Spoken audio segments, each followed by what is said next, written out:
Salutations, toujours le frère Zvanko, donc dans Bibel, donc à la Tambale.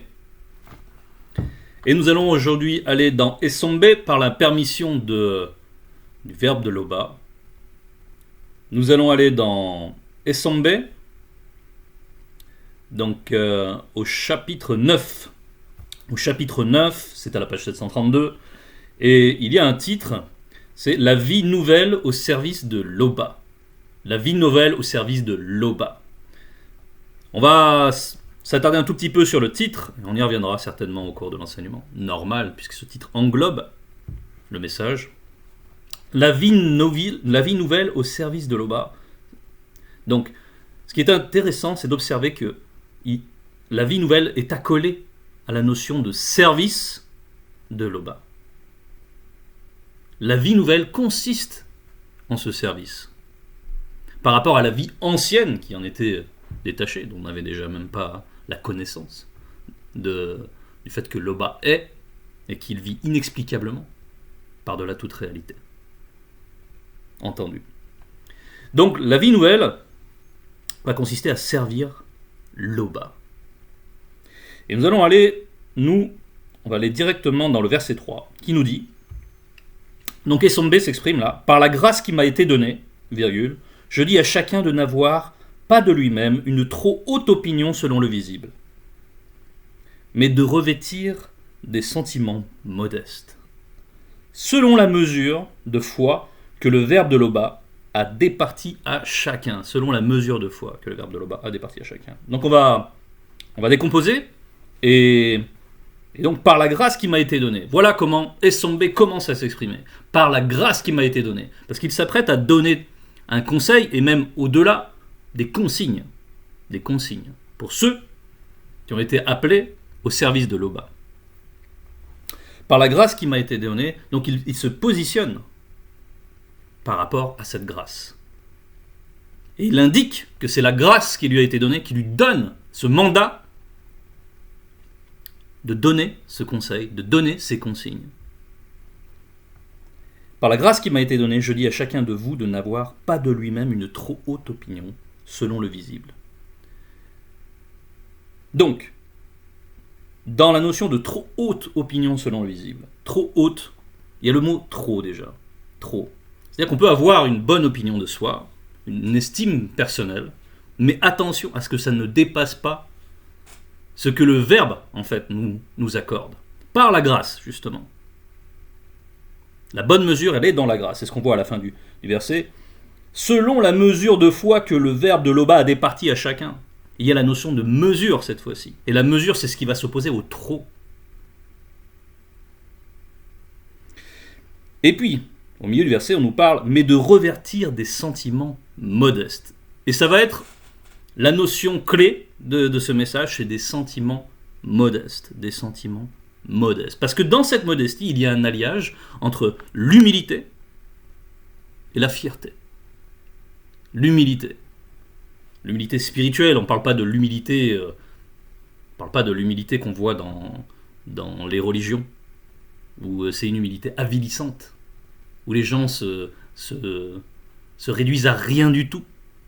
Ils rampent devant leur pasteur, ils se donnent en spectacle, ils mangent de l'herbe, ils se flagellent. Ça, c'est de l'aliénation spirituelle.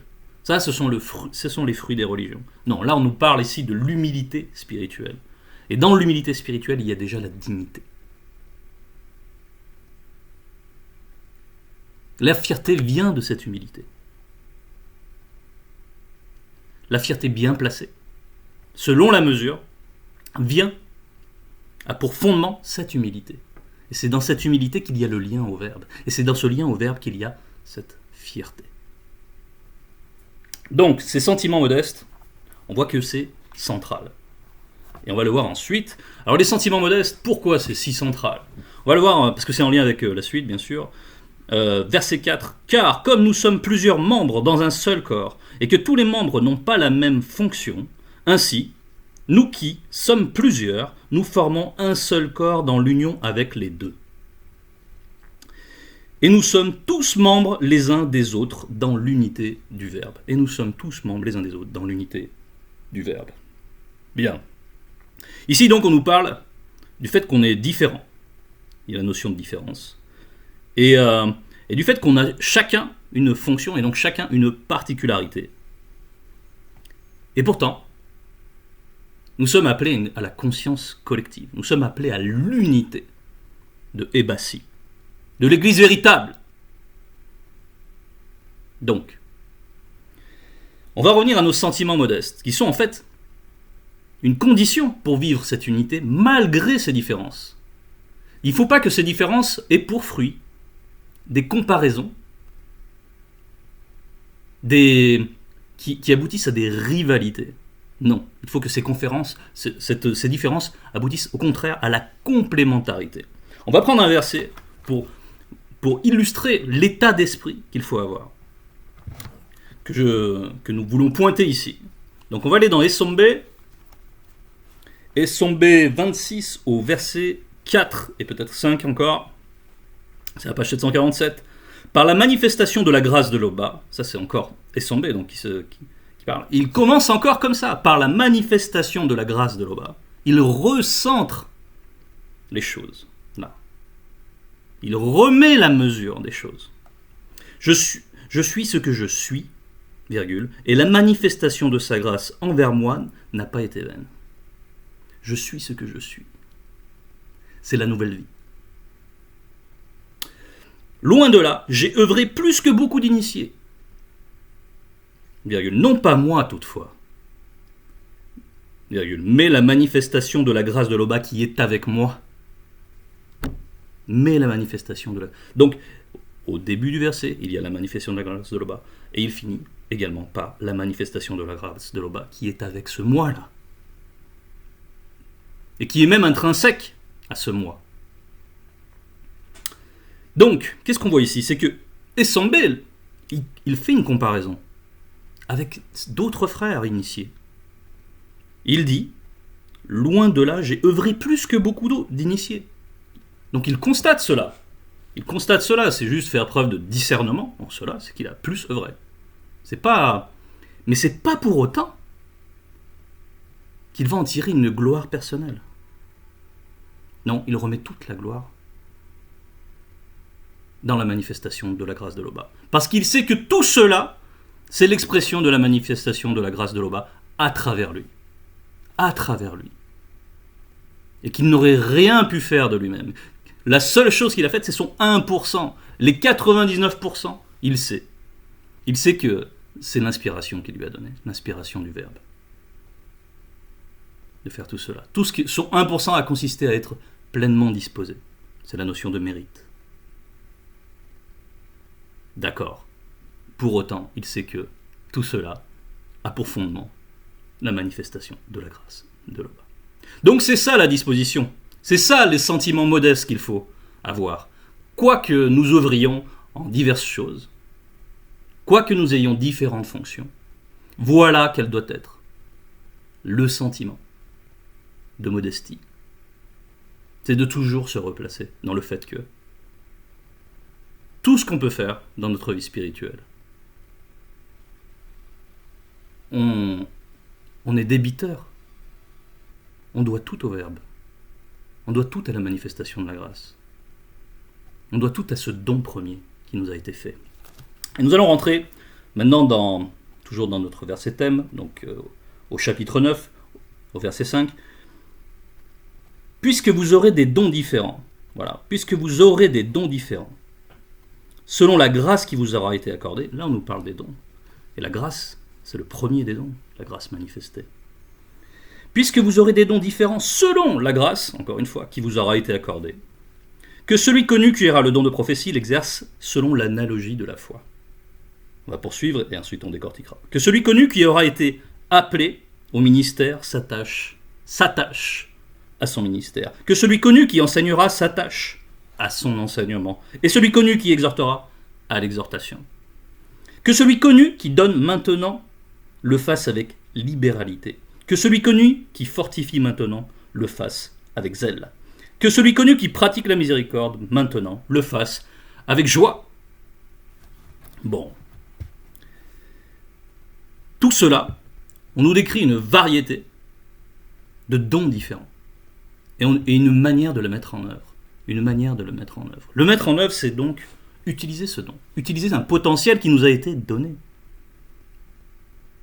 Un potentiel qui nous a été donné. Ce potentiel-là, donc, l'utiliser, ça va consister à se laisser utiliser. À se laisser utiliser par le verbe. Il faut avoir conscience que c'est le verbe qui va donner de l'éclat à ce potentiel. Parce que, on en a parlé récemment avec Mouledi, pour ceux qui ont le privilège d'être dans la bergerie, la Kissabe 832, on a un potentiel. Le verbe utilise ce potentiel. Le verbe utilise ce potentiel. Maintenant, si nous n'avons pas ce vêtement des sentiments modestes, qu'est-ce qui va se passer? On en a vu plusieurs qui avaient un potentiel et qui ont quitté Bassi parce que ils se sont enflés d'orgueil. Ils ont écouté les voix de leur cœur. Ils se sont glorifiés eux-mêmes. Au point de continuer à œuvrer tout en se détachant de la loi du verbe. Bon.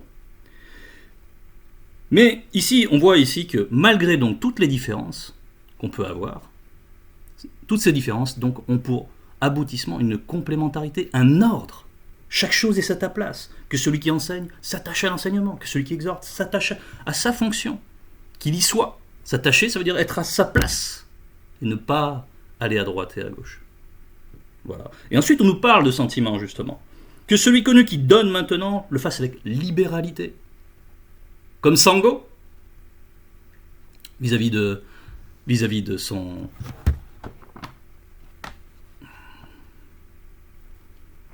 vis-à-vis de Mboti, comme Sango vis-à-vis de Mboti, quand suite à une dispute, il a voulu laisser cette dispute en arrière. Il a revêtu les sentiments modestes, il a pris sur lui, il a fait choisis le terrain qu'il te convient, et moi j'irai de l'autre côté. C'est le don de soi. Le service, c'est le don de soi.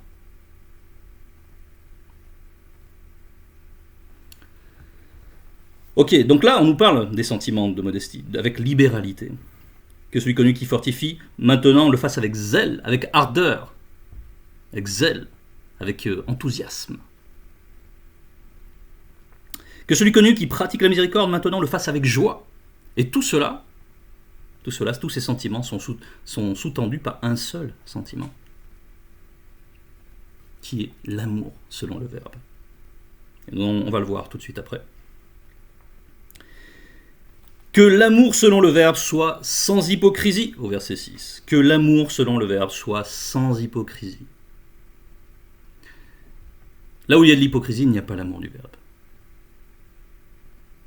Donc attention à ce que l'amour selon le verbe ne soit pas furtivement, au départ, remplacé par autre chose. Parce qu'on continue à agir, mais on commence à se décrocher, on commence à se détacher de ces sentiments de modestie vis-à-vis du verbe. On commence à s'enflammer. Pas d'ardeur, pas de zèle, mais d'un mauvais zèle. On commence à, dans la comparaison avec les frères et sœurs, à jalouser. Sans hypocrisie. Qu'est-ce que c'est l'hypocrisie? Il suffit de le voir dans le monde. Dans la société des hommes, des non-initiés. Quand on travaille, notamment, on voit comment les gens sont animés. Et on fréquente ces gens-là. Et il faut faire bien attention à ce que ces fréquentations ne déteignent pas sur nous. Parce qu'il y a des codes en vigueur dans la société où les gens passent leur temps à critiquer les uns derrière les autres, à essayer de se valoriser les uns par rapport aux autres. C'est ce que nous dit Moulangwedi. Et on va aller dans Moulangwedi 4, verset 4, qui en témoigne. Monmon nous dit ici, « J'ai vu que tout travail et toute habileté dans le travail ne sont que jalousie de l'homme non initié, blanc et sans mêlé, à l'égard de son prochain. » À l'égard de son prochain. Donc on est loin de l'amour du verbe, loin de l'amour fraternel ici. Là c'est le système que vivent les autres, et dans lequel pourtant nous sommes provisoirement.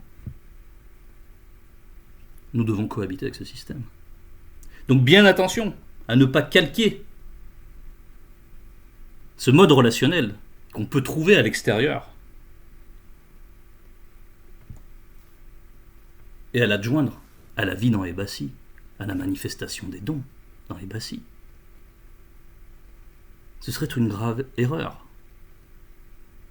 Ce serait déjà un délitement qui a pour finalité la division, l'hypocrisie, la division et tout ce qui va aller derrière avec la division, parce que là ce sont des portes ouvertes pour le monde occulte.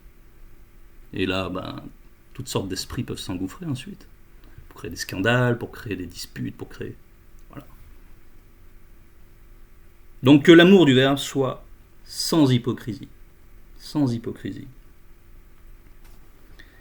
Et ça consiste donc aussi à reconnaître tout le temps, quelle que soit la place qu'on occupe, quelle que soit la fonction qu'on ait, que tout ça nous a été donné. Et qu'à notre tour, nous nous donnons, et que le Verbe agit en nous. Il faut être disposé ainsi. Par l'amour fraternel, soyez pleins d'affection les uns pour les autres. Les uns pour les autres. Là, on est vraiment aux antipodes de ce qu'on a vu dans Mon Langueni, qui, eux, se jalousent les uns les autres. Soyez pleins d'affection les uns pour les autres, par l'amour fraternel. Ah non, pardon, c'était le verset suivant. Donc, que l'amour selon le Verbe soit sans hypocrisie. On n'ira pas jusqu'au verset 7, mais néanmoins, on voit qu'il y a un reflet aussi. Par la suite, ceux qui voudront poursuivre pourront poursuivre. Que l'amour selon le Verbe soit sans hypocrisie. Et on a bien défini, donc l'hypocrisie va consister à continuer à agir dans les bâtis, à faire les choses, mais tout en cultivant des sentiments de défiance, des sentiments de méfiance vis-à-vis des frères, de jugement vis-à-vis de frères, des jugements superficiels, des jugements selon le visible, des jugements charnels, et de ne pas laisser le Verbe vraiment atteindre en profondeur, toujours être à la racine de tout ce qu'on pourra manifester. Le contraire de l'hypocrisie, c'est la sincérité. L'amour selon le Verbe, c'est l'amour selon la vérité. Donc, vivons en pleine sincérité avec les frères et sœurs, en pleine vérité.